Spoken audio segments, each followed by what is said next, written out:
Hello, good afternoon, good evening, good morning, wherever you're tuning in from. My name is Euan Marshall. I'm the editor of the Brazilian Report, and joining you today with another live broadcast discussing all the pressing ins and outs of Brazilian news. Today, we're looking at the end of Brazil's landmark COVID inquiry, which is coming to an end in a couple of weeks now. And we look at the legacy of the inquiry, where it's going to go from here, what are the possible outcomes. So, there's plenty for us to get through today. And of course, I've got our editor-in-chief, Gustavo Ribeiro, with me. How are you doing? Hey, Euan. Excellent. And yeah, just before we get into it, just like to say a very happy birthday to us. That's 4 years now today that the Brazilian Report has been up and running. Huge effort from the team right at the start. This was a tiny team of just two people, and now we've expanded to a newsroom of about 11 in various cities around Brazil and around South America. And I think we've just really gone from strength to strength over the last 4 years. It's not often that you get a new startup in Brazil that lasts this long, but we're here, we're getting even better, and there's a lot more to come. And yeah, just really proud of some of the work we've done here. Yeah, and if I may, last week we just won an award by the WAN IFRA, the Association of World Publishers, an award of Best Paid Content Strategy for a Small or a Local Newsroom by the World Association of Newspapers and News Publishers. Yep, that was a nice early birthday present for us. So if anyone else has other birthday presents they would like to send us, we always we accept donations on Buy Me a Coffee, where you can help fund our journalism, you can help refill our coffee mugs, and it really does help, give us a little bit of a boost throughout the week. You know how difficult it can be covering the Brazilian news cycle, even more when you have to explain it to a foreign audience. Well, anyway, let's get down to it today then. So this is just under 6 months ago, the Brazilian Senate began a congressional inquiry into the federal government's pandemic response. This was basically framed as something which would just take apart piece by piece the way that the Bolsonaro government reacted to the coronavirus, the measures that they took, the decisions that they made, and finding out potentially who could be guilty, who could be culpable for the over 600,000 deaths that the country has experienced until today, and counting. Still going up. And this inquiry in Brazil, these congressional inquiries, they are a lot more about kind of theatre and media. It's more about bringing some sort of bad press to a particular scandal. So it was always going to be a really, really negative situation for the government, because every day on television, on social media, everyone's talking about all of these little bits of evidence that are being uncovered. And the more attention that you get, the more chances you have of some really bombastic revelations coming out. And that's kind of what we saw throughout this inquiry. And it's coming to an end now. We have the final report of the inquiry set to be released in, you would hope, the coming days, perhaps next week. And so what we're going to do today is just kind of, have a look back on the inquiry, some of the big things that were revealed during that, and look at where we go from here. What are the results? What's actually going to happen with all of this evidence that has been produced? So, if we could just kind of start off here, I mentioned there, Gustavo, that we have the final report is essentially the kind of ultimate result of any congressional inquiry. But if we just take a step back a little bit, maybe we can kind of explain a little bit to the people who maybe not following 100%, what is a congressional inquiry in Brazil? What does it mean? What can it do? What powers does it have? Hey, so Euan, every time there is a major political crisis, something involving the government or something involving oversight, Congress can open a hearings committee, which works pretty much on the same lines as hearings committees work in the U.S. In Brazil, however, these committees cannot indict anyone. They cannot. They operate as investigation bodies, as like a prosecutor or a police authority, without the authority that the police or the prosecution have of actually indicting people and actually arresting people for their crimes. They can order arrests if people are caught lying under oath on the stand and stuff like that, but not necessarily for the crimes they are being investigated about. And like you said, this is usually theater. This is usually the government versus. It's usually the opposition which manages to muster enough signatures to put the government under a bad light, and then they use public television broadcasts to essentially to show to their constituents that they are tough and that they are doing the jobs they were elected to do. However, in this case in particular, there was a lot of show, there was a lot of theater, but it didn't stop them from investigating and actually from getting real evidence of how much of an unmitigated disaster Brazil's official COVID response, or better, the COVID response by the federal government was. And that includes from minutes of the health minister, of the health ministry meetings that show a sort of denialistic playbook. The government knew from very early on in the pandemic that lockdowns were the best way to deal with the coronavirus, even in economic terms. They said very explicitly, and we have reported this, that the economy would go back to normal quicker if we did like a more brutal lockdown. It would require less time of shutting down non-essential businesses. The government knew that there were vaccine scandals, which a lot of circumstantial evidence suggesting that members of the government or members of Congress linked to the government may have gotten bribes in order to fast-track deals with sketchy vaccines, all while President Bolsonaro was deliberately stalling contracts with Pfizer.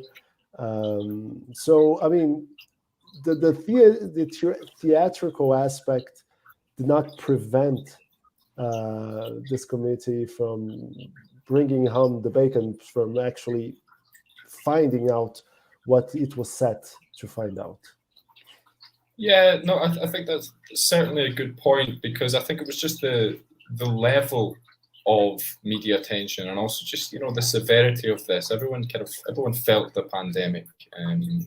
Everyone really had skin in the game as far as the pandemic was concerned. Everyone knows someone who was who got particularly sick, or perhaps even died from the COVID pandemic. So all eyes were on these inquiries, potentially like never before. So I think for that, the amount of kind of evidence and scandal and all sorts which came out of these discussions, it was perhaps more than I was expecting at the start of the whole process. But, you know, there were a lot of different moments in there where it came back to the theatre element. You know, there was a lot of, you know, there was fights, there was screaming matches, there were tears, and there was even a few mentions of a particular adult film porn star in the US. She came up a few times. You know, it was just, some of it was an absolute mess. But I think you're right to say that in the end, there was enough kind of news, enough kind of evidence and scandal that did eventually come out of the inquiry. And so now what we need to look at is what is going to be the final result of that. Because so after a congressional inquiry, it works for, you know, traditionally 90 days, right? And they can extend it for another 90 days. At the end of that period, they have to produce this final report, which is when they kind of summarize all of their findings. and they start to, as you mentioned, request indictments of their suspects, of the people that they put on having depositions during the inquiry. So we've had a look at the kind of the draft report, which was initially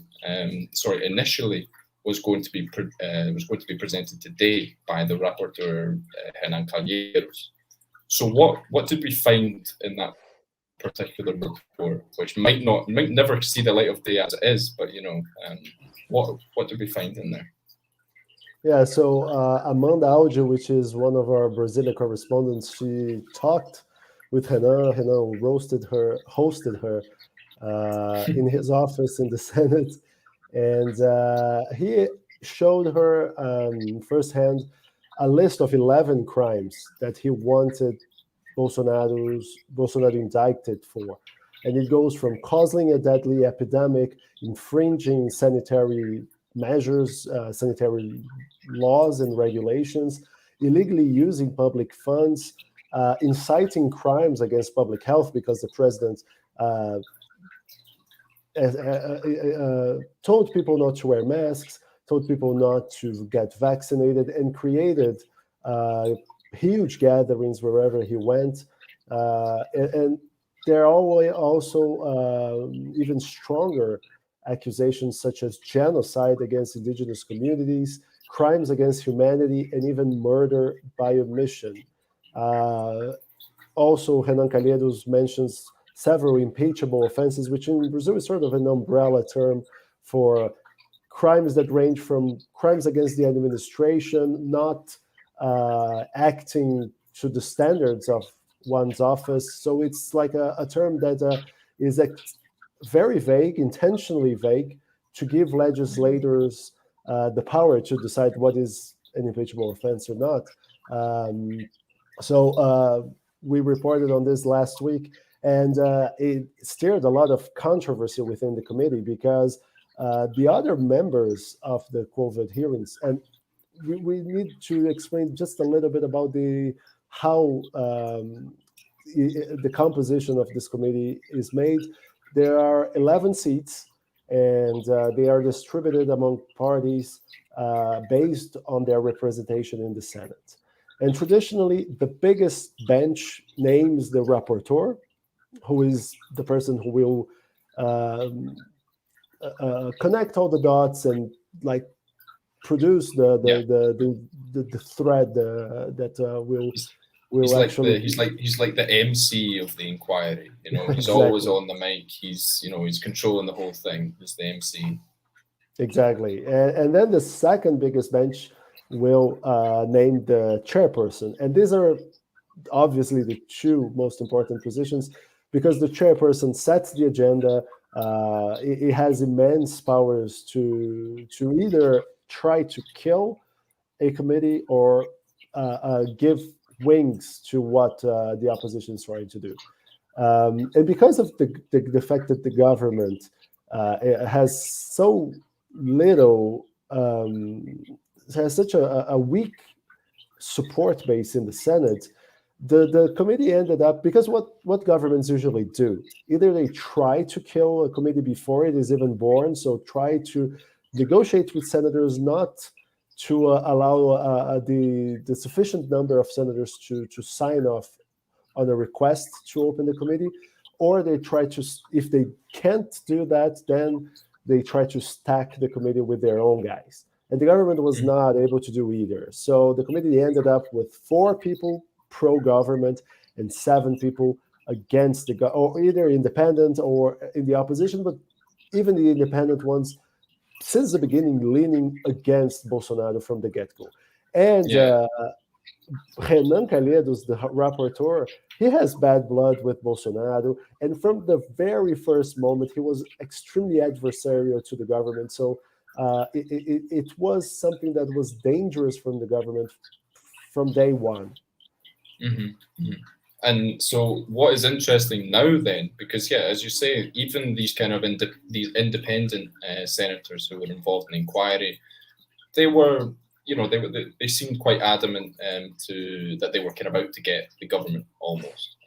Not suggesting that there was any foul play in that, but yeah, that seemed to be their slant from the beginning. But now, from the crimes that you mentioned that the draft report is going to attribute to Jair Bolsonaro, a couple of the last ones there are causing the most controversy. The one specifically, suggesting that he committed genocide of indigenous populations and also murder by omission. So this is causing some, discomfort in the Senate amongst this kind of majority group of opposition and independent senators, because they're kind of worried that the report is maybe going too far. That potentially a kind of almost sensationalist report attributing these particular crimes to Bolsonaro, well, 11 in total, but these two in particular, might it might make it easier for the prosecutors. Well, the head prosecutors is largely in favor of Bolsonaro, or has been quite friendly to Bolsonaro. It makes it a lot easier for him to just dismiss the whole thing, right? Yes, exactly, because these are crimes that are really tough to prove that they happened. To prove, yeah. Especially because, I think it's pretty much proven that the government did not act well during the pandemic. But then, take indigenous communities, for instance. Many were ravaged by COVID-19. And the vaccination campaigns in indigenous communities was always at a snail's pace, even compared to urban rollouts that in the beginning were very slow in Brazil. But the thing is, what many people argue is that, okay, Bolsonaro did not do the best job, or maybe he did a terrible job, but the government did send out vaccines to remote communities in the middle of the Amazon. He did vaccinate indigenous communities, so it might be a big of a stretch, legally speaking, to try and accuse the president and use the justice system to indict the president on genocide. And then in terms of murder by omission, it's very hard to prove intent in this case. Brazilian law makes it even harder. So what some of this group of 7 people that are against the government, let's say, but they argue, and a couple are former law enforcement agents, so they are used to presiding over inquiries and leading investigations, is that they're making this sort of stretch might play well with some voters, but will not amount to anything legally speaking. So they prefer to offer fewer leads and fewer crimes, but actually deliver the goods. Yeah, I mean that's the idea. Let's let's submit a report which is about which is nice and kind of small, easy to read almost, because Hernan Calheiros his draft report is over 1,000 pages long, it seems. So if you focus on these fronts, potentially they could get more results out of it. Considering resume the drafting memes only, so it can be like bullet points. Social media. Yeah, exactly. Give them in bullet points. And actually, if I may interrupt you, but another aspect that it's making senators enraged is the fact that Hernan Calheiros actually leaked bits and parts to several media outlets. In order to put them against their backs against the wall and say, okay, now either you do my way, or you will be the ones that may look like you're getting Bolsonaro off the hook. Yeah, that's it. So they need to approve this report by the 5th of November. So not only do they need to submit the report that was meant to happen today, but because of this, this back and forth, they've suspended that. So not only do they need to submit the report, but they also need to approve it so that it can then be sent on to prosecutors. So, there's definitely time there, but one side has got to give, I mean, it depends. How long do you take to read 1,200 pages for this? Yeah, that's true. If it was up to me, we'd probably be finishing this next year, to be honest. But yeah, no. So one side has got to give on this. There has to be, someone's got to show a little bit of weakness, perhaps, to actually, get this inquiry report over the line, and so this whole thing was not for absolutely nothing. But yeah, so let's. I mean, Renan Calheiros doesn't seem like he will be this one, because he was saying a few days ago, there's no point in roaring like a lion during the investigation phase and then meowing like a kitten when you're writing the report. So, I mean, when you say that, I don't see him going kitten. Well, Renan Calheiros. I mean, Renan Calheiros, he went from communist to right-winger to centrist to left. Yeah, but yeah, no, I think it's going to be interesting to see exactly how that comes out and how that will affect, the final outcome, the legacy of this inquiry. There's another thing I wanted to touch on, which was the things that the inquiry didn't quite go into, like threads of investigation that may have started, but went no further. We have a couple of them which we actually reported quite extensively on. But they seem to be kind of maybe they were a little bit too complex for the COVID inquiry, because some of them there's another aspect. They are also linked to politicians and Congress. I don't believe that this is only a Brazilian problem, but Brazilian Congress has been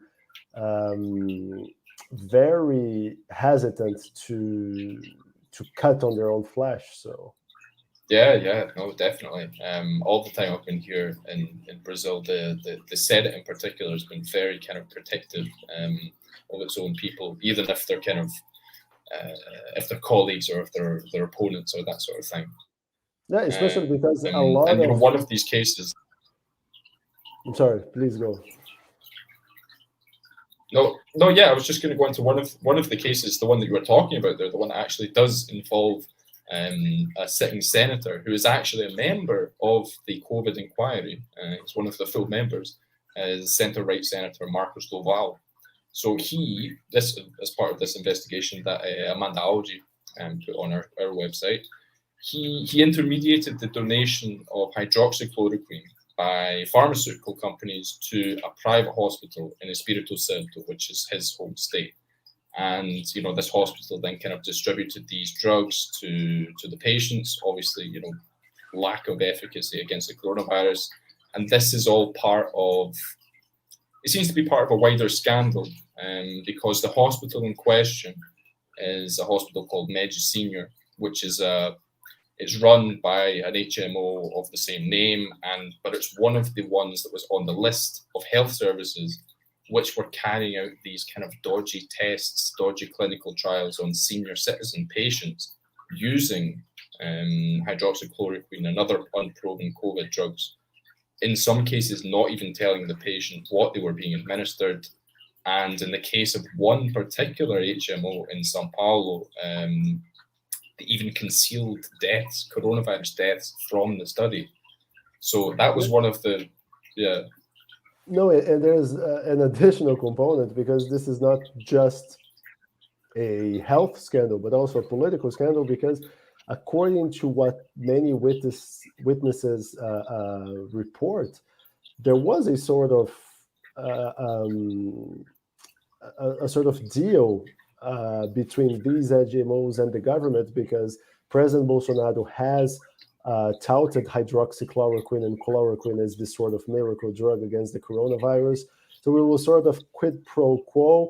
You do these tests however you want, as long as you prove that I'm recommending, and we'll get regulators off your back. At least these are the accounts of some witnesses. This is evidence is very circumstantial. There are evidence that these HMOs were pressuring doctors into prescribing hydroxychloroquine to practically any COVID patient because they had bought huge stocks of it. But that association with the government is yet to be proven beyond a reasonable doubt. But still, this is something that maybe the committee could and should have gone further. Well, yeah. So you mentioned that it hasn't proven that yet. It hasn't reached a conclusion on that particular line of inquiry. So this is kind of one of the other perhaps strategies or legacies which we might see from this particular inquiry, is that it seems like they kind of want to continue the inquiry. They kind of want to spread it out to these kind of local prosecution services, whether they be in states or municipalities, to get them to pick up the thread and do their own investigation and kind of keep this rolling on until who knows when. I don't know when this ends. But yeah, so is that looking likely? Is it looking that we're going to see further COVID inquiries at kind of maybe a state or a municipal level after this? I mean, it's hard to tell because these things usually are fueled by media scrutiny and public attention. And chances are that once the committee officially ends its works and disbands, then media attention is going to shrink a lot. And at this point, there's a lot of like COVID fatigue in readers and spectators. So you're seeing less and less the space for COVID-related news, especially also because the pandemic is receding in Brazil. We're reaching the lowest point in terms of average new daily deaths since April of last year, when this thing was beginning in Brazil. It was really starting to pick up in April, May. So at this point, there is this sentiment in Brazil, and you see that in almost any city you go, that the pandemic is over. You no longer see people social distancing. I mean, I don't see that many people wearing masks on the streets, only indoor. But there's no longer that sentiment that the pandemic is this massive of a presence in our lives. On Brazilian people, I'm not saying I necessarily agree with that, but that's what we pick up. So I think that public attention is going to shrink on that, especially because next year we have an election, which is certainly going to be a nasty one, probably the nastiest we have ever seen. It could come back at that time, but probably not with new evidence, but rather like bringing back the evidence that the hearings committee dug during the 6 months. Well, yes, because like some of the most like explosive revelations and explosive sessions of the inquiry that we saw, a lot of that was based on the fact that it was live on television. That everyone was talking about it on social media. I think a lot of the kind of whistleblowers who were involved potentially might have thought twice to come forward had they not known that they're going to get their day. They're going to get the day in front of the television cameras, to get as much exposure as possible for not only the evidence that they're willing to give, but also for themselves with the election year coming up next year, as you mentioned. So yeah, where else should we go with this? I think we've more or less covered basically what we need to look for in the next couple of weeks with the report, the final report, which will basically decide if this was worth anything, this 6 months of inquiry. And we've had a look back at exactly what we found out, a lot of the big scandals. Is there anything else you'd like to add here? Yeah, I mean, the merits of the only thing I would like to add is that the merits of this committee is not necessarily getting Jair Bolsonaro indicted or getting people in his inner circle indicted, because that is highly unlikely. If I had, I'm not a gambling guy, but if I had to bet my money, I would put my money on this won't amount to actual indictments. In the president's case, even more so, because the process to indict the president is is much more complicated. The prosecutor general has to present charges. The Supreme Court has to analyze if everything is okay, and then give its green light. Then the House must approve the indictment with a 3/5 majority. So it sounds highly unlikely that that's going to happen. But that does not take anything away from the committee. I think this was a committee that produced far more than I ever expected it to. It did a laudable job in actually proving just how bad Brazil's pandemic response has been. I think this should not be one of those committees that weren't good for anything that we see so much. We have seen so much in Brazilian political history. So I think this was an incredible effort by Brazilian lawmakers. In Brazil, we are used to bash them no matter what, but in this case, I mean, kudos to this investigation. Okay, yeah. So one for the history books then. I think we'll wrap it up there. That was great. Thanks a lot, Gustavo, for the lovely chat, and thanks to everyone who's watching that live. And I think this will be available to rewatch later. Am I right? Exactly. Yes. Exactly. Okay. So in the meantime, we just have to ask people to go to buymeacoffee.com/Brazilian.report, make a donation, or even better, subscribe to the Brazilian Report, because our business model is mainly based on subscriptions. Our award-winning business model. Exactly. Our best paid content strategy. So prove the World Association of News Publishers right and subscribe to the Brazilian Report. Yeah, the proof is in the pudding. Come and subscribe to the Brazilian Report. Okay, right. So that was great. We will see you again very soon with another one of our live broadcasts. Thanks a lot, and take care. Bye-bye, Euan.